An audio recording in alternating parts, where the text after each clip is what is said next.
The views and opinions expressed on this podcast is solely of the creator and may not necessarily reflect the views, thoughts, or opinions of the listener. Listener and viewer discretion is advised. GPTs and AI technologies were not used or harmed in the creation of this podcast. This podcast is solely 100% human made by me, your host, Melanie. Hi, hello. My name is Melanie. And this is Under the Moon Paranormal Presents Ohio Legends, the podcast about the Buckeye State, about the weird, creepy, and strange things that happen in and around it. So if my Ohio accent doesn't bother you, then we're going to get along just fine. Last month, I was talking about the creepy stuff that happens in the Ohio River. This month, let's take our eyes to the skies. Let's talk about UFOs, aliens, extraterrestrials, UAPs, whatever you want to call it.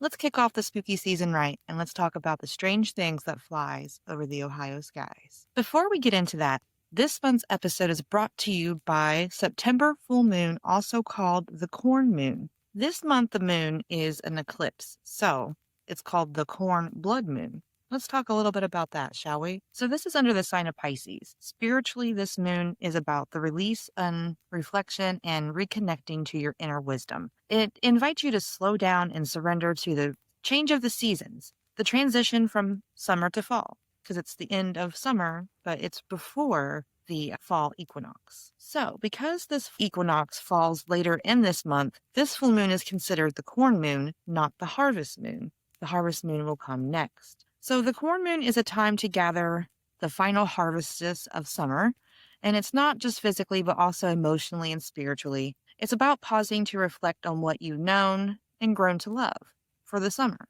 and what you're ready to release, and what needs to be gone before the season changes. So ground yourself, notice what you have ripened in your life over the summer, and, just reflect on it.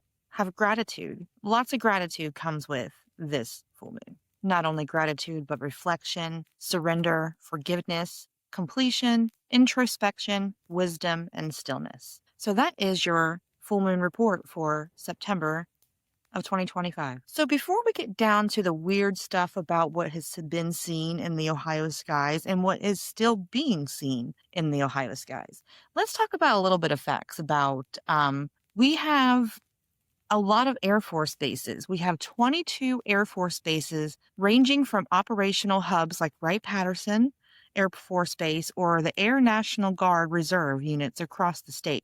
Wright Patterson alone accounts for a quarter of those 22. So there's also, rumors. There's always a rumor in Ohio, right? That we have a secret military base where the aliens go inside of Wright Patterson.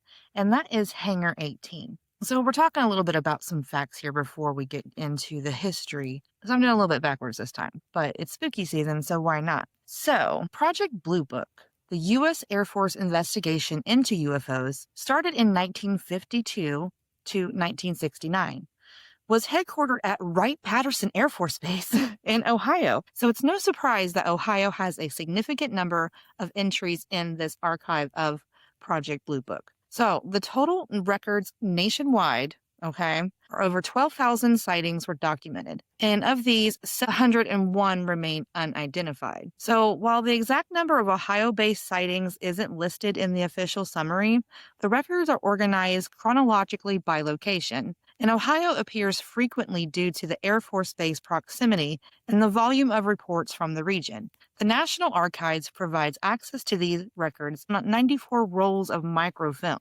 and there is an index by date and location to help pinpoint Ohio cases. So if you're looking to dive into Ohio-specific sightings, recommend checking out the National Archives Project Blue Book page, where you can explore the microfilm index and search by location. It's a lot of sightings. So there's over 12,618 altogether in Project Blue Book. So from those from Ohio, because of Wright Patterson Air Force Base, the hub of Project Blue Book, Ohio sightings weren't just common, they were often among to be the first investigated. If you're in Ohio, like myself, and you're curious about local Ohio UFO history, you're sitting at this interceptor of one of the most intriguing chapters of the U.S. military investigations. So Let's take it back, shall we? Okay, so Ohio ranks the eighth overall in the United States for the most UFO sightings. Since about 1930, there have been more than 4,100 reports filed in the Buckeye State alone, including in western Ohio mainly. A majority of these sightings turn out to have a simple explanation, such as being weather balloons, military aircrafts, or some kind of weather or astronomical phenomena. However, quite a few remain unexplained. With this in mind, here are a few stories that I want to share with you that are memorable in the history of UFO sightings. So, in 1932, this is about 15 years before the Roswell incident, this possibly is the third photo in U.S. history of a unidentified flying object in a photograph. I'm going to post it right over here for you guys to enjoy. So, St. Paris, one of the earliest photographs of a UFO. The photograph is taken in St. Paris in Champaign County in 1932 and is considered one of the earliest possible photographs of a UFO ever recorded. There's only two earlier known ones to exist, and it's shown by this man, George Sutton, at a local resident, who what appears to be a classic UFO-shaped object over his left shoulder. Skeptics say that the object may simply be a street lamp, but let me tell you, there were no street lamps in Ohio at that time in rural places like in Champaign County. I've driven through that county. There's nothing but cemeteries and cornfields and farms. So there you go. There's no streetlights out there still to this day.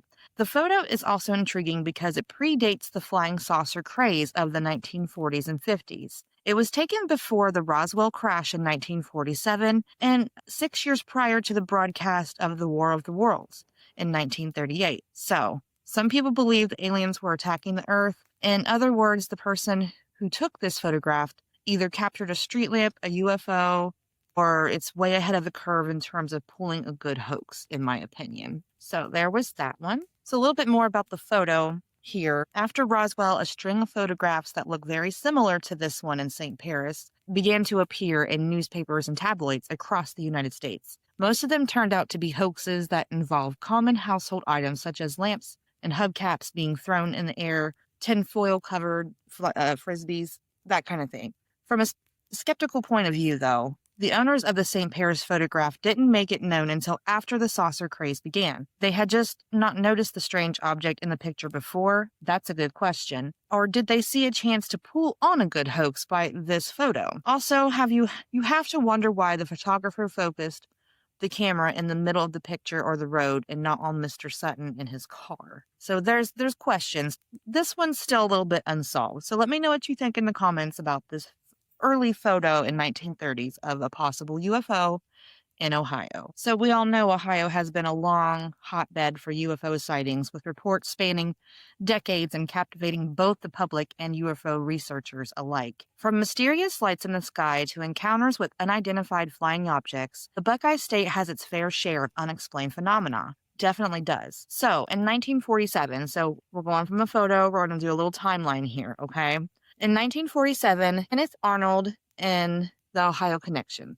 While not an Ohio sighting per se, the 1947 Kenneth Arnold incident is a cornerstone in UFO history. On June 4th, a private pilot named Kenneth Arnold reported seeing 9 high-speed objects near Mount Rainier, and that's in Washington. This sighting led to the coining of the term flying saucer. Just weeks after Arnold's sighting, Ohio residents began reporting their own encounters with strange aerial phenomena. The proximity of these reports to Arnold sightings helped ignite the national fascination with UFOs. So it started in Washington state and moved towards, the other side of the country. And eventually, once it caught to Ohio, residents kind of went wild with all the sightings that they had. So we're going to move on to 1958, the Mansfield Incident. One of the most famous UFO encounters in Ohio occurred on October 18th, 1958. A United States Air Force F-86 Sabre jet was flying over Mansfield when it encountered an unidentified object. According to the pilot, Lieutenant Colonel William B. Nash, the object was disc-shaped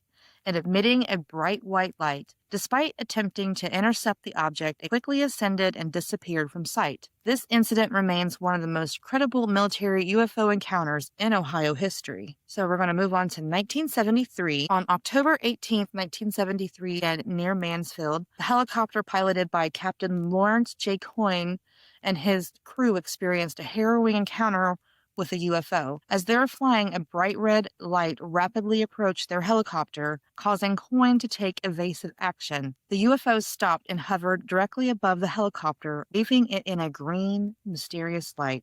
The helicopter's altimeter indicated a sudden ascent, even though Coyne had not initiated it.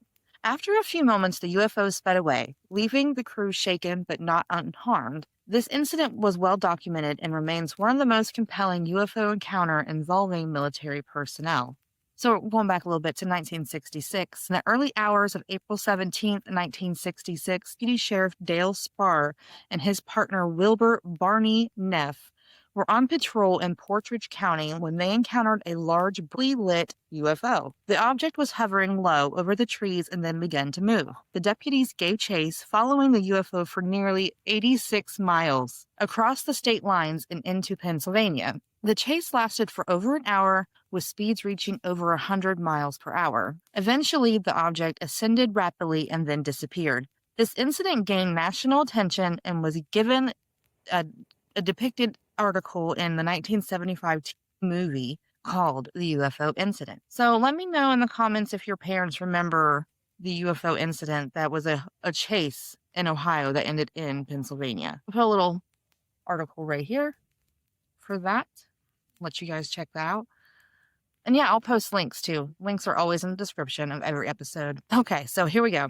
77 Tuscarawas County Incident. In Tuscarawas County, Ohio, on October 11th in 1977, a group of teenagers encountered a UFO while driving home from a football game. They described the object as a large glowing disc that hovered above their car before shooting off at an incredible speed. The sighting was reported to local authorities and attracted social media attention. Sorry, just always add that anymore, don't you? The teens' detailed descriptions and the physical evidence left behind, including scorched marks on the ground where the UFO was seen, added credibility to their account. So I guess, yeah, I mean, if there were scorch marks there that didn't look like tire marks, where did it go? You know what I mean? So in 1994, the Trimble County Incident in 1994. One of the most intriguing modern-day UFO encounters in Ohio took place on December 14th, 1994, Trimble County. Multiple police officers, including Deputy Sheriff Dale Spar, reported seeing a large, low-flying object with bright lights. The object moved silently across the sky, performing strange maneuvers that defied conventional aviation capabilities. This is before drones, okay? So over 24 witnesses reported seeing this UFO, and the event was recorded on police dispatch tapes. The Trimble County incident remains one of the most well-documented UFO sightings in recent Ohio history. So now we're going to hit the millennia here. So we're going to go into some more they're kind of still a little bit older than recent sightings. I'll tell you about some recent sightings here in just a moment. In 2011, February, numerous residents of Cleveland reported seeing strange lights in the night sky. The lights appear to form a triangle pattern and move slowly across the horizon. Witnesses described the lights as pulsating and changing colors. Despite numerous reports to local authorities and media outlets, no official explanation was ever given. The Cleveland sighting attracted significant media attention and rekindled interest in the UFO phenomena in Ohio. So, let me just touch on that. So keep in mind the triangle thing, okay? We're going to circle back around to that. In 2015, Akron, November 10th, residents of Akron, Ohio witnessed a series of bright lights moving in a coordinated fashion across the sky. The lights were seen by dozens of people and captured on video by several witnesses. The video showed a cluster of lights that seemed to hover and then move in unison. The incident sparked debates on social media, with some speculating that it was a drone display, while others believed it was something more mysterious. The Akron sighting remains unexplained. That's interesting too. The 2018 Dayton sighting. Okay, so there's been a lot of weird sightings still to this day in Dayton, Ohio. So in the summer of 2018, a series of UFO sightings were reported in Dayton. Witnesses described seeing a large triangular craft with bright lights hovering silently in the sky. The sightings were reported over several nights, were documented with photos and videos. The lights were reported over several nights, and local authorities were unable to provide any explanation. The incident remains a topic of discussion among UFO enthusiasts. So, talking about triangle lights, here where I live in rural Ohio, southern rural Ohio, we used to live in an apartment complex. So, a few neighbors were outside at the end of the night, doing different various things, chores, taking up trash, whatnot. And we all saw, there was at least 4 of us that saw a giant triangle with red lights at its points, being very silent, just flying through. It wasn't going fast and it wasn't going terribly slow, but it was really big and it was triangle shaped and it had red lights at its points. And I still can't, explain it to this day. And as it passed over top of the apartments, we're all like, what is that? 2 military helicopters followed it. So, and they say there's a secret military base in Bainbridge in the hills. I mean, it could come from there because where I'm living is not too far away from there. But there's also Hangar 18. Let's talk about Hangar 18 here for a second, okay? So Wright Patterson Air Force Base, again, going back to that as well, also known as Wright Pat, has a rich history intertwined with the exploration of UFO phenomena. Home to the Project Blue Book, like I said earlier, the base has become this government entity, really, that inquiries into unidentified flying objects. This connection has fueled the comparison between Wright Pat and the infamous Area 51, both sites being focal points for UFO-related speculation. Okay, so the story of Hangar 18 gained traction through a web of interconnected tales. It traces its origins back to the Roswell UFO incident in 1947. So, the official narrative initially stated that it was a weather balloon, but some people didn't really like this explanation. So some UFO researchers posted the materials from the Roswell incident were secretly transported to Hangar 18 for analysis and storage. So why would they send it to Dayton if it was just a weather balloon? That's the big question. Accounts from former military personnel further contributed to this lore. In the 1970s and beyond, the narrative evolved with the UFOologists and conspiracy theorists asserting that Hangar 18 held not only the UFO debris, but also the autopsied alien bodies. A Florida UFOologist named Robert Spencer Carr made public claims that the Air Force Base concealed 2 flying saucers of unknown origin within Hangar 18. Carl's statements were largely tossed aside, but they were received significant media coverage nonetheless. And the release of the movie Hangar 18 1980 further put that legend into pop culture. And of course, the Air Force Base consistently has denied the existence of Hangar 18 as described in the legend. In official statements, they have refuted the notion that any extraterrestrial remains, artifacts, or technology have ever been stored at Wright-Patterson Air Force Base. The Air Force Base has maintained that the base has never been a repository for alien-related materials or activities. While the allure of Hangar 18's mysteries persist, the importance to approach these claims with skepticism and critical thinking, okay? So as the legend endures, it continues to be a spectacle, narratives that can captivate humans' imaginations. And even the absence of proof, you always have to wonder, is there a Hangar 18? You let me know in the comments. Point Pleasant, West Virginia here lately. I'm going to put this right here while I talk about it a little bit so you can kind of see. It's a kind of a long video, but it is a recent UFO sighting in Point Pleasant, West Virginia, flying over top of the Mothman statue. If you don't know what Mothman is, you need to go back to season 1 and listen to the story of the Mothman, the Men in Black, and Ingrid Cold. Ingrid. Anyway, he's got an interesting name. They call him the Smiling Man or the Grinning Man, as some people call him.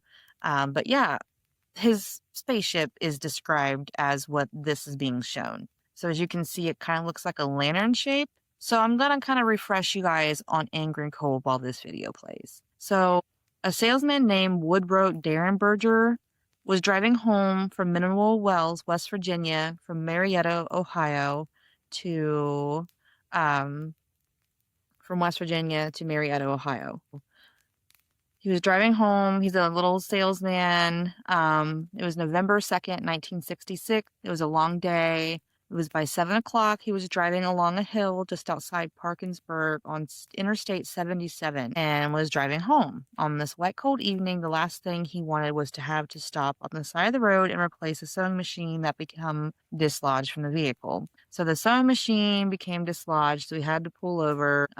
He was as he returned to the driver's seat of his van and continued on his way, a set of headlights passed him and began to slow down in front of him, and for the second time he had to stop. But this time he had to do so in the middle of the road, careful not to dislodge any other appliances in the van. He was driving conservatively and likely not driving anywhere near the speed limit.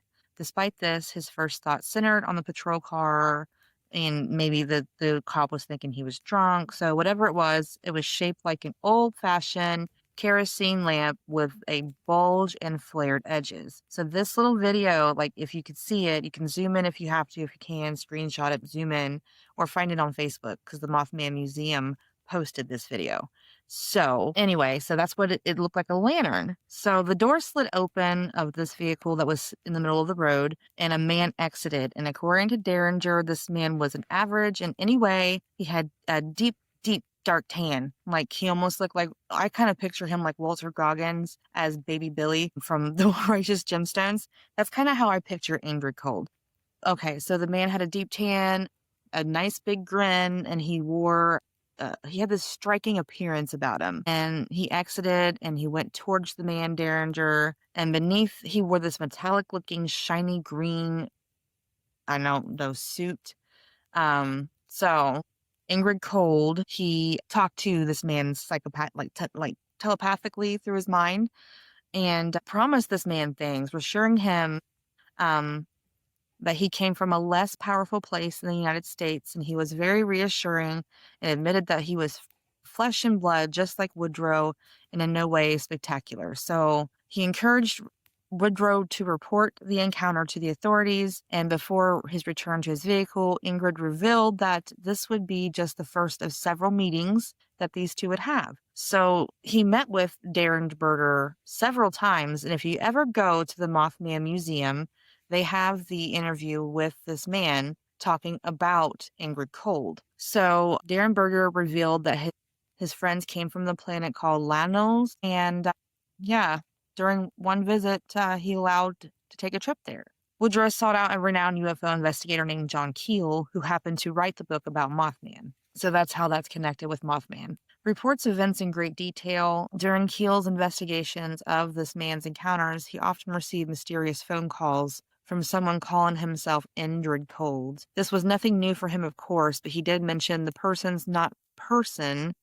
Keel believed that whoever phoned him was being informed by a third party. So despite all this, Keel wrote forward to Derringer in his book, Visitors from Lanlos.